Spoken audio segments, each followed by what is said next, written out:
Hello students, तो आज हम आए हैं अपनी नई वीडियो के साथ। और आज की जो हमारी वीडियो है वो बहुत इंटरेस्टिंग होने वाली है। हमारी जो वीडियो है वो इकोनॉमिक्स के ऊपर है। इकोनॉमिक्स हमने 9th और 10th में तो बेसिकली पढ़ी ही थी, लेकिन यहाँ पे आके इकोनॉमिक्स जो है वो पार्ट में डिवाइड हो जाती है। यानी कि हम बात कर रहे हैं क्लास 11th की। यहाँ पे हम आज पढ़ेंगे माइक्रो इकोनॉमिक्स के बारे में, जो कि इकोनॉमिक्स यहाँ पे माइक्रो और मैक्रो में डिवाइड हो जाती है। माइक्रो जो है वो हम 11th में पढ़ेंगे और मैक्रो जो है हम वो 12th में पढ़ेंगे। तो माइक्रो इकोनॉमिक्स को जानने के लिए हमें पहले ये जानना पड़ेगा कि इकोनॉमिक्स क्या है, और इकोनॉमिक्स को जानने के लिए हमें ये जानना पड़ेगा कि इकोनॉमी क्या है।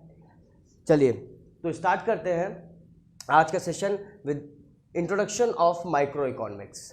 तो जब हम बात करते हैं माइक्रो इकोनॉमिक्स की, उससे पहले जैसा कि मैंने आपको बताया, मुझे इकोनॉमिक्स को जानना पड़ेगा, और इकोनॉमिक्स को जानने से पहले मुझे इकोनॉमी को जानना पड़ेगा।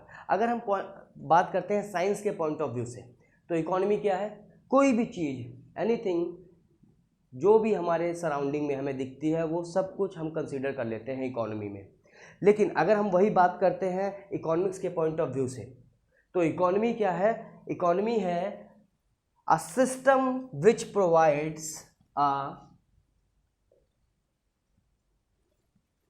system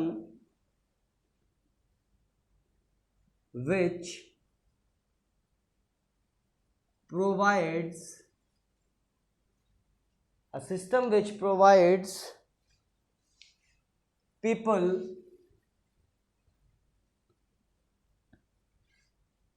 to earn their livelihood with the help of three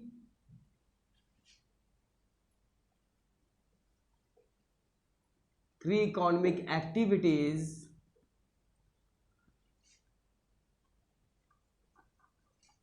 known as production, consumption and capital formation.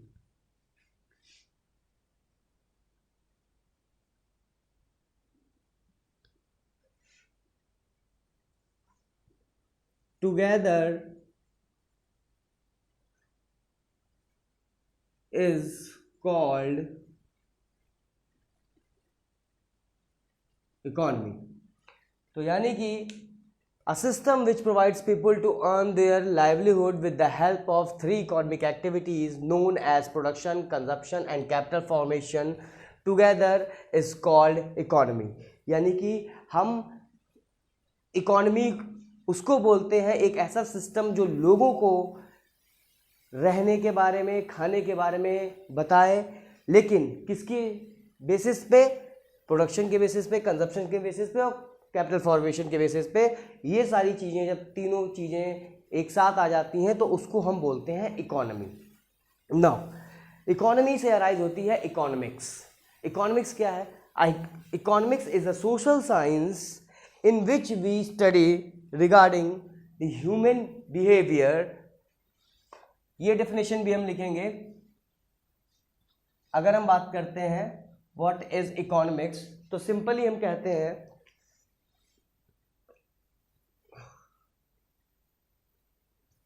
Economics is a social science in which we study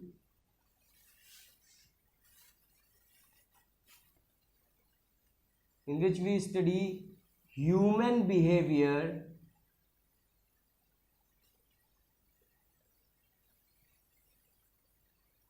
regarding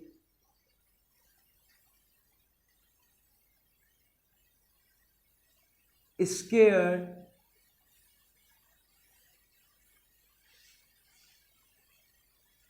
resources and its fuller utilization. Economics is a social science in which we study human behavior regarding scarce resources and its fuller utilization with, या कह सकते हैं in such a way so consumer can maximize his satisfaction, producer can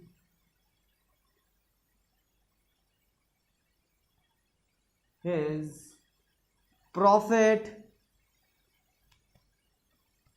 and government do social welfare.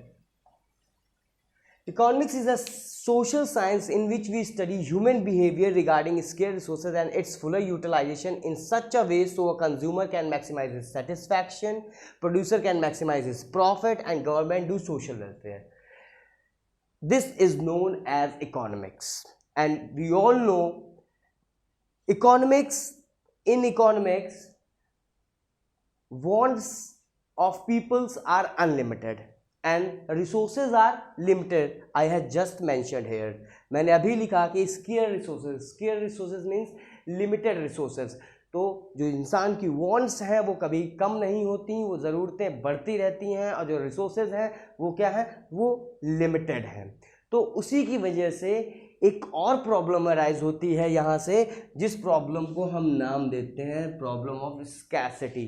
Problem of scarcity. This is the problem when demand exceeds supply. When demand exceeds supply, then the problem arises is known as scarcity from point of view of economics. ऐसे तो हम कह सकते हैं scarcity का मतलब होता है किसी भी चीज़ की कमी होना, लेकिन अगर हम बात करते हैं इकोनॉमिक्स के पॉइंट ऑफ व्यू से तो हम कहते हैं scarcity when demand exceed supply, यानी कि डिमांड जब हो ज़्यादा और सप्लाई हो मार्केट में कम, तो जो कंडीशन अराइज होती है वो होती है स्कैसिटी की. नाउ अब स्कैसिटी, अब मैं कहता हूँ किसी चीज़ की कमी है तो उसका इस्तेमाल कैसे करोगे, बहुत लिमिटेड वे में ऐसे इस्तेमाल करोगे कि उससे आप ज़्यादा से ज़्यादा मैक्सिमम यूटिलाइजेशन करिए उसका, ठीक है, और मैक्सिमम सेटिस्फैक्शन ऑब्टेन करें आप, यानी कि आप उस रिसोर्सेज का ऐसे यूटिलाइजेशन करेंगे जिससे आपको मैक्सिमम सेटिस्फैक्शन ऑब्टेन हो. नाउ स्कैसिटी ही जो है वो बर्थ देती है किसको, चॉइस को. जाहिर सी बात है अगर कमी नहीं है तो फिर तो मैं जेब में हाथ डालूं, मुझे एक जादू मिल जाएगी, जेब में हाथ डालूं और लाखों करोड़ रुपए मेरी जेब में हूँ, जैसे मैं हाथ डालूं जितना पैसा चाहूँ सामने वाले को दे दूं, तो कोई प्रॉब्लम ही नहीं है. तो कमी है क्या, कमी है ही नहीं, तो फिर चॉइस की कोई बात ही नहीं है, जहाँ चाहूँ वहाँ पैसा खर्च कर सकता हूँ. But when I have only 10,000 in my pocket and I decided to went to a showroom in Arrow, over there I want to purchase 2 pants. जब मुझे 2 पैंट्स खरीदनी है और 5-5 हज़ार की दोनों पैंट थी, मैं ये सोच के गया था कि 2 पैंट्स मैं खरीदूंगा, तो रिसोर्सेज लिमिटेड था ना, लेकिन वहाँ पहुँचा तो देखा सेल चल रहा था, ऑफ़र चल रहा था, और उस ऑफ़र की वजह से मैंने उनसे बोला, मैंने अपने आप को चेंज किया, मैंने कहा चलो पैंट एक कर लेते हैं, 5,000 में 6 टी शर्ट्स मिल रही हैं वो ले लेते हैं. टी शर्ट्स अच्छी थी तो मैंने प्रेफरेंस दी टी शर्ट्स को. तो अब क्या हुआ, चॉइस अराइज हुई. क्यों, स्कैसिटी की वजह से. तभी मैंने कहा scarcity give birth to the choice.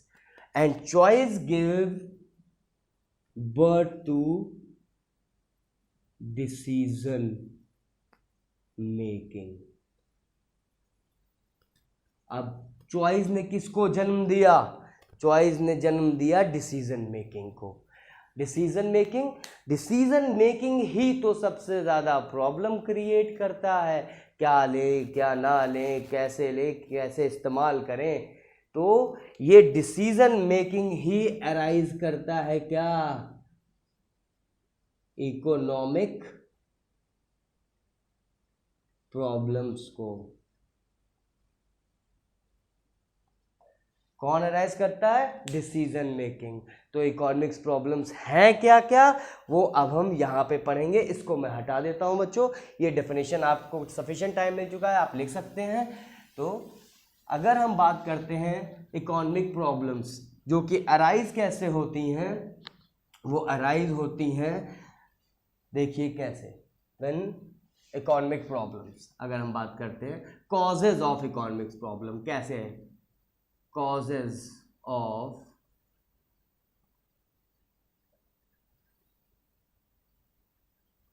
Problems, causes of economic problems की अगर हम बात करें तो सबसे पहला कॉज है स्कैसिटी ऑफ रिसोर्सेज, रिसोर्सेज की कमी होना। क्या? स्कैसिटी ऑफ रिसोर्सेज ऑफ, जैसा कि मैंने अभी आपको एग्जांपल दिया कि 10,000 लेके एरो में गया, 10,000 थे, लेकिन वहां पे जो चीज़ें थी वो मुझे ज़्यादा अच्छी लग गई, यानी कि मुझे वॉन्ट्स मेरी बढ़ने लगी, लेकिन रिसोर्सेज क्या थे?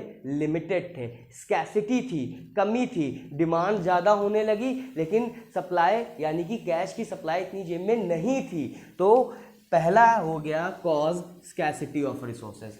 इसको हम कह सकते हैं when human wants are unlimited and resources are limited, then this scarcity of resources arises. Now the second is same, wants are unlimited, so called human wants are unlimited, यहां पे लिख सकते हैं human wants are unlimited. And the third point is, अब जैसा कि अभी मैंने बोला हमारी ज़रूरतें कभी नहीं ख़त्म होती, जैसे ही एक ज़रूरत ख़त्म होती है दूसरी अपने आप अराइज हो जाती है। सपोज दैट अभी मैं कहता हूँ कि ये पैंडेमिक चल रहा है, कोरोना पीरियड चल रहा है, हे भगवान जो जैसे पहले वाले 12th वालों के पेपर टल गए, इस बार हम लोग के भी टल जाए। तो जैसे ही वो पेपर टलते हैं तो आप कहते हैं कि हे भगवान नंबर बहुत अच्छे आ जाएं और मतलब 70-80% तक आ जाए। अब जैसे ही आपको पता चलता है कि स्कूल वाले खुद नंबर दे रहे हैं इंटरनल बेसिस पे, तो आप सोचते हो कि 95% आ जाए। जब आपको लगता है कि 92% तक मिलने वाले तो सोचते हो 97% आ जाए। तो ये क्या है? ये वॉन्ट्स आर अनलिमिटेड, ये कभी फुलफिल नहीं होती। जैसे ही एक वॉन्ट फुलफिल होती है दूसरी अराइज हो जाती है। तो इसलिए हमने बोला human wants are unlimited in comparison to resources. Resources are scarce. Now the third problem, the cause of economic problem is, the third cause of economic problem is alternative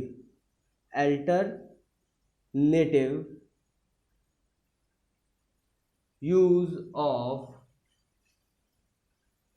resources, यानी कि resources का अलग अलग तरीके से use करना।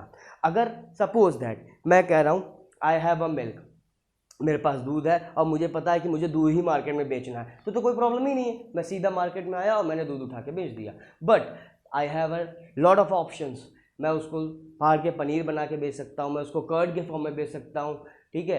तो इससे क्या होगा? इससे अब मुझे ये दिमाग में आएगा कि कैसे मैं इसका बेस्ट अल्टरनेटिव यूज़ करूँ, कैसे मैं इसको बेस्ट एंड बेस्ट तरीके से यूटिलाइज करूं ताकि ये मुझे ज़्यादा से ज़्यादा प्रॉफिट दे।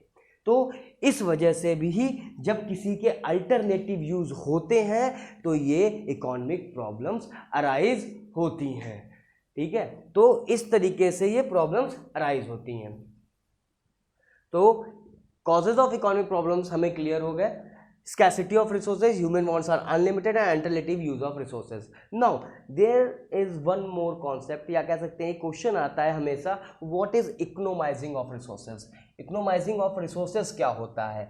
इकोनोमाइजिंग ऑफ रिसोर्सेज का मतलब सीधी सी भाषा में मैं आपको बताऊं, इकोनोमाइजिंग ऑफ रिसोर्सेज वो होता है जब हमारे रिसोर्सेज जो होते हैं वो लिमिटेड होते हैं और उनका हम फुलर यूटिलाइजेशन करते हैं to complete are unlimited wants. यानी कि हम मीन्स ऑफ रिसोर्सेज जो होते हैं वो स्केयर होते हैं, लेकिन उन्हीं स्केयर रिसोर्सेज से हम अपनी अनलिमिटेड वांट्स को अकम्पलिश करते हैं, कंप्लीट करते हैं। That is known as economising of resources. Okay, तो आपको समझ में आया इकोनोमाइजिंग ऑफ रिसोर्सेज। नाउ आज की जो वीडियो है वो हम यहीं पे रोकते हैं, ठीक है, और नेक्स्ट वीडियो में हम बात करेंगे पॉजिटिव नॉर्मेटिव इकोनॉमिक्स पे, सेम चैप्टर में। उसके बाद माइक्रो एंड मैक्रो के डिफरेंस पे और 3 इकोनॉमी पे, central economy, market economy and mixed economy पे। Till then goodbye, take care और मिलते हैं नेक्स्ट वीडियो में।